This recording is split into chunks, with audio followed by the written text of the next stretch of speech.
নমস্কার, আপনারা দেখছেন কলকাতা পত্রিকা ইউটিউব চ্যানেল। আজ 10ই জুন মঙ্গলবার। জানাবো আজকের বাছাই করা গুরুত্বপূর্ণ 10টি তাজা খবর। প্রথমেই জানিয়ে দেব হেডলাইন। যার পা ধরেছিল সেই এখন হিন্দু তাড়াতে চায়, কাজল শেখকে নিয়ে বিস্ফোরক শুভেন্দু।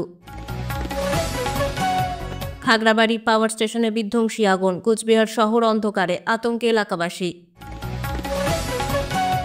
ক্ষমতা এলেই অনুব্রত 1 ঘন্টার মধ্যে জেলে, কেষ্টগড়ে বিস্ফোরক শুভেন্দু। বর্ধমানের কারখানায় তীব্র বিস্ফোরণ, শব্দে কেঁপে উঠল এলাকা, মৃত আহত বহু।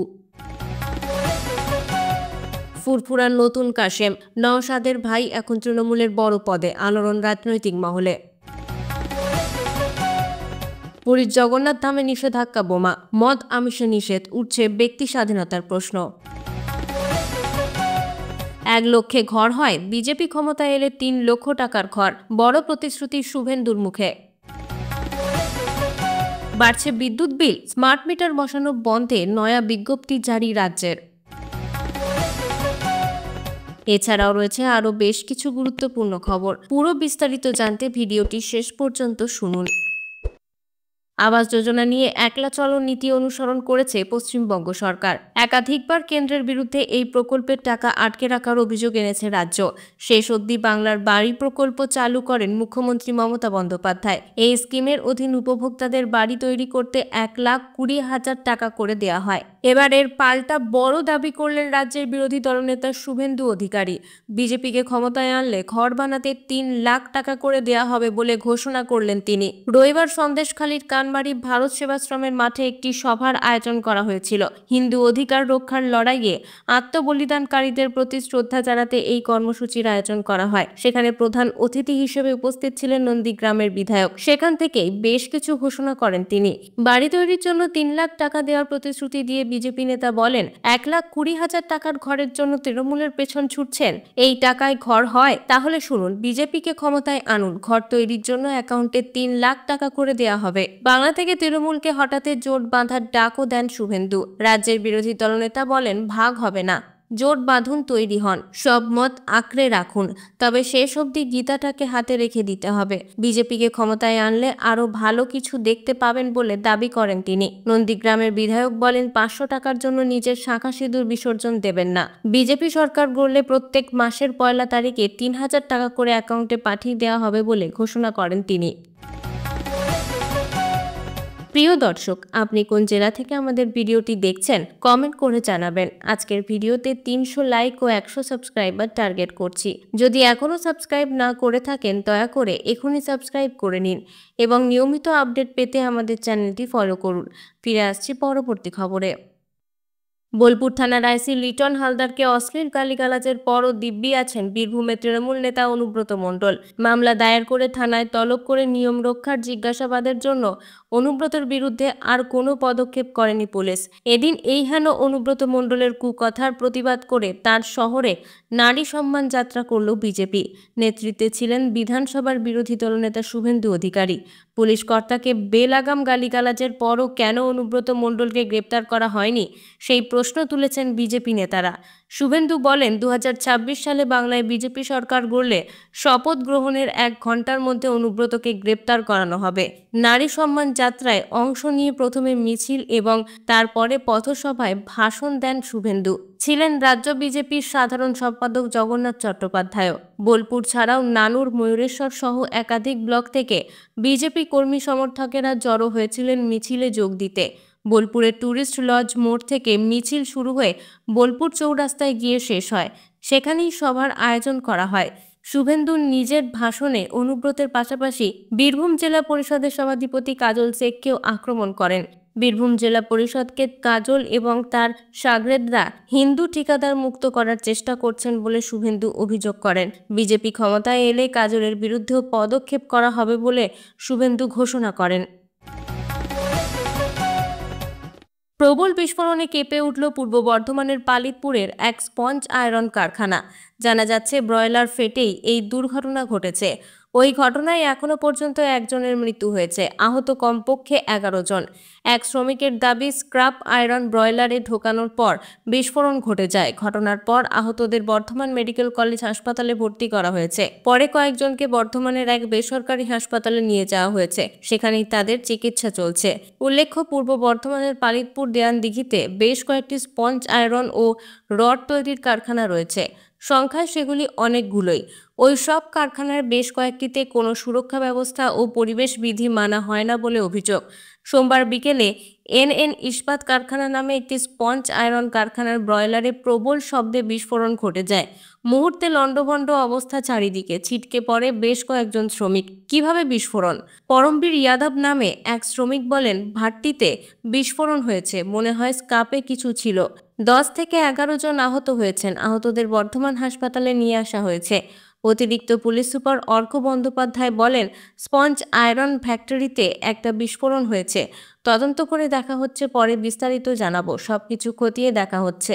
কারখানার সিকিউরিটি ম্যানেজার অনুপ দত্ত বলেন, হঠাৎ করে বিস্ফোরণ হয়ে গেল। এখানে এক ট্রাক ড্রাইভার ছিল, বিশাল সিলিং এসে ড্রাইভারের উপরে পড়ল, সঙ্গে সঙ্গে সে মারা গেল।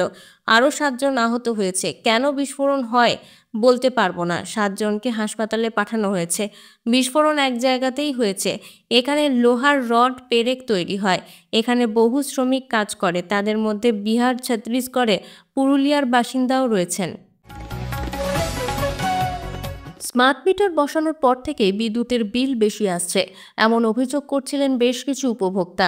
এবার সেই আবহেই রাজ্য বিদ্যুৎ দপ্তরের তরফে জারি করা বিজ্ঞপ্তিতে জানানো হলো যে সরকারি বা বাণিজ্যিক প্রতিষ্ঠান ছাড়া উপভোক্তাদের বাড়িতে আপাতত স্মার্ট মিটার বসানো বন্ধ রাখা হবে। সম্প্রতি হুগলির ব্যান্ডেলের এক বাসিন্দা অভিযোগে জানান, স্মার্ট মিটার বসানোর পর 1 মাসে তার বিদ্যুতের বিল এসেছে 12,000 টাকা, যা সাধারণের তুলনায় অনেকটাই বেশি।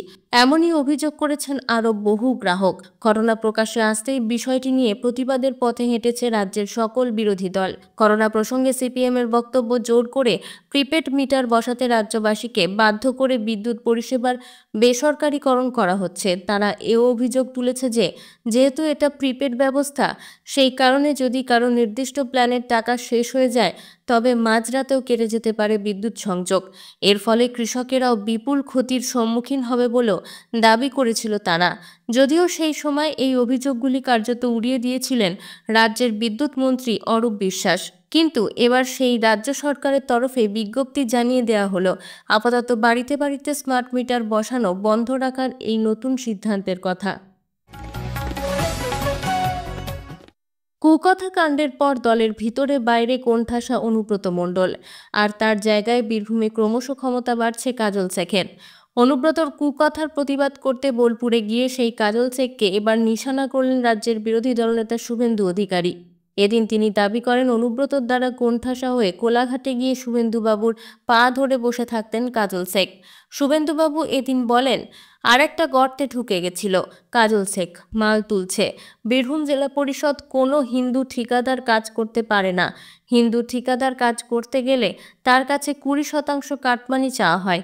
এই টাকা সভাধিপতির ভাগনা বাপ্পা শেখ, দিলীপ শেখ, কাদের জিলানি ও সুমন হোসেন তোলে। হিন্দু ঠিকাদারদের বাড়ি বাড়ি ভয় দেখিয়ে লেটার হেড সই করিয়ে টেন্ডার প্রত্যাহার করানো হয়। এদের উদ্দেশ্য হচ্ছে হিন্দু জেলা পরিষদকে হিন্দু মুক্ত করা। বীরভূমের সমস্ত সরকারি বালিঘাট থেকে বাপ্পা শেখ ও দিলীপ শেখ টাকা তোলে। নলহাটির পাথর ক্রাশার থেকে প্রতিদিন গড়ে 10 লক্ষ টাকা করে কাজল শেখের কাছে পৌঁছায়। তিনি বলেন, এই কাজল আমার পা ধরে পড়ে থাকতো। আমি কোলাঘাটে অফিস করি, কেষ্টর চাপে কাজল তখন আমার পা ধরে পড়ে থাকতো। পশ্চিমবঙ্গ রাজ্য বিদ্যুৎ বন্টন কোম্পানির খাগড়াবাড়ি স্টেশনে বিধ্বংসী অগ্নিকাণ্ডের জেরে কোচবিহারের বিস্তীর্ণ এলাকা বিদ্যুৎহীন হয়ে পড়ল। সোমবার সন্ধে 7:45 খাগড়াবাড়ি পাওয়ার স্টেশনে 132 কেভির একটি যন্ত্রাংশে আগুন লেগে যায়। দ্রুত সেই আগুন আশেপাশের যন্ত্রাংশগুলিতে ছড়িয়ে পড়ে। দমকলের একটি ইঞ্জিন পরিস্থিতি নিয়ন্ত্রণে আনে। যদিও এই খবর লেখা পর্যন্ত বিদ্যুৎ পরিষেবা স্বাভাবিক করা যায়নি। বিদ্যুৎ বন্টন কোম্পানির কোচবিহার ডিভিশনাল ম্যানেজার মোহাম্মদ আনসার আলী বলেছেন, অগ্নিকাণ্ডের জেরে পরিষেবায় ব্যাহত ঘটেছে, তবে বিকল্প ব্যবস্থা করে দ্রুত পরিস্থিতি স্বাভাবিক করার চেষ্টা করা হচ্ছে। দমকলের আধিকারিক শঙ্কর সেনের কথায়, মেশিন বাস্ট হয়ে গিয়ে সেখানে আগুন লেগে যায়। দমকল কর্মীরা আগুন নিয়ন্ত্রণে এনেছেন। বিদ্যুৎ দপ্তর সূত্রেই জানা গিয়েছে, খাগড়াবাড়ি মোড় সংলগ্ন এলাকায় থাকা ওই পাওয়ার স্টেশন থেকে কোচবিহার শহর তো বটেই, কোচবিহার ২ ব্লকের টাকাগাছ, রাজারহাট, চকচকা, খাগড়াবাড়ি, তুফানগঞ্জ মহকুমার তুফানগঞ্জ শহর, চিলাখানা, মারুগঞ্জ সহ বিস্তীর্ণ আরও কিছু এলাকায় বিদ্যুৎ সরবরাহ করা হয়। এদিন অগ্নিকাণ্ডের পর প্রত্যেকটি এলাকায় বিদ্যুৎহীন হয়ে পড়ে। যদিও মাথাভাঙা স্টেশন থেকে পুন্ডিবাড়ির দিকে এবং দিনহাটা স্টেশন থেকে ঘুঘুমারির দিকে বিদ্যুতের বিকল্প ব্যবস্থা করা হয় বলে দাবি করা হয়েছে দপ্তরের তরফে। প্রায় ঘণ্টাখানেক কোচবিহার শহর বিদ্যুৎ বিচ্ছিন্ন থাকার পর রাত 8:30টার দিকে কোচবিহার শহরে বিদ্যুৎ আসে। যদিও কয়েক মিনিট পরই ফের লোডশেডিং হয়। একদিকে তীব্র গরম, আরেকদিকে দীর্ঘ সময় ধরে লোডশেডিং থাকায় মারাত্মক ভোগান্তির মুখে পড়তে হয় বাসিন্দাদের। রাজ্যে গত ২৪ ঘন্টায় নতুন করে করোনা আক্রান্ত হয়েছেন ৫৪ জন। সব মিলিয়ে করোনা আক্রান্তের সংখ্যা পৌঁছেছে ৭৪৭ জনে। গত ২৪ ঘন্টায় ৫৩ জন করোনা মুক্ত হয়েছেন। কলকাতার বিডন স্ট্রিটের কাছে মাধবদাস লেনের বাসিন্দা এক ৪৮ বছর বয়সী পুরুষের মৃত্যু হয়েছে গত বৃহস্পতিবার বিকেলে বেলেঘাটা আইডি হাসপাতালে। এই পরিস্থিতিতে প্রশাসন করোনা প্রস্তুতি নিয়ে আজ সোমবার নবান্নে পর্যালোচনা বৈঠক করলেন মুখ্যমন্ত্রী মমতা বন্দ্যোপাধ্যায়।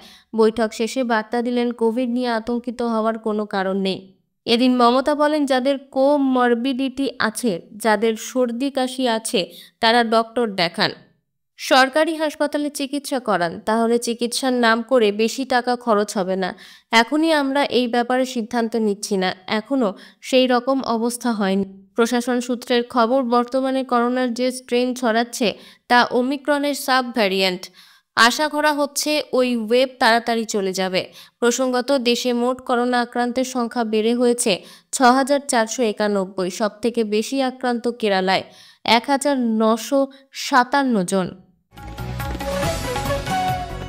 চলতি বছর ১৮ই মার্চ বাগ সার্কাস ময়দানে জমজমাট ইফতার পার্টি। সেই ইফতার পার্টিতে মুখ্যমন্ত্রী মমতা বন্দ্যোপাধ্যায়ের সঙ্গে এক সারিতে বসে রয়েছেন নওশাদ সিদ্দিকীর দুতো ভাই কাসেম সিদ্দিকী এবং নাজিমুদ্দিন হোসেন। এই ছবি দেখে একটা সমীকরণের ইঙ্গিত পেয়েছিলেন অনেকেই। সেই ইঙ্গিতকে সত্যি প্রমাণিত করে এবার তৃণমূল কংগ্রেসের রাজ্য কমিটিতে সাধারণ সম্পাদক পদে নিয়োগ করা হলো কাসেম সিদ্দিকীকে। সূত্রের খবর, ভাঙড়ের আইএসএফ বিধায়ক নওশাদ সিদ্দিকীকে একাধিকবার তৃণমূলে যোগ দেওয়ার প্রস্তাব দেওয়া হয়েছে, কিন্তু নওশাদ রাজি হননি। এবার তার ভাই কাসেম সিদ্দিকীকে দলে নিয়ে তৃণমূল নওশাদকেই কোনো বার্তা দিতে চাইল কিনা তা নিয়ে জল্পনা শুরু হয়েছে।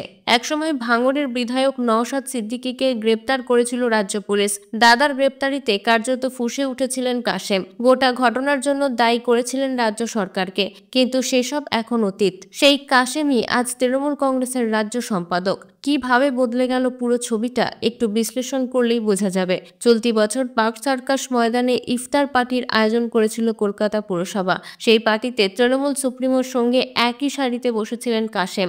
মাত্র ২৪ ঘন্টার ব্যবধানে ফিরহাদ হাকিমের বাড়ির ইফতারে ফের দেখা যায় মমতা বন্দ্যোপাধ্যায়ের সঙ্গে বসে রয়েছেন কাসেম। তখন অনেকেই অনুমান করেছিল ভবিষ্যতে অন্য কিছু হতে চলেছে। সন্দেশখালীতে বিজেপি নেতা শুভেন্দু অধিকারীর বক্তব্যের বিরুদ্ধে এবার কড়া জবাব দিতে মাঠে নামছে তৃণমূল কংগ্রেস। চলতি সপ্তাহেই ওই অঞ্চলের মঠ বাড়িতে পাল্টা সভা করতে চলেছে শাসক দল। সভায় উপস্থিত থাকবেন এক ঝাঁক মহিলা নেত্রী, মন্ত্রী থেকে শুরু করে জেলার নেতৃত্ব।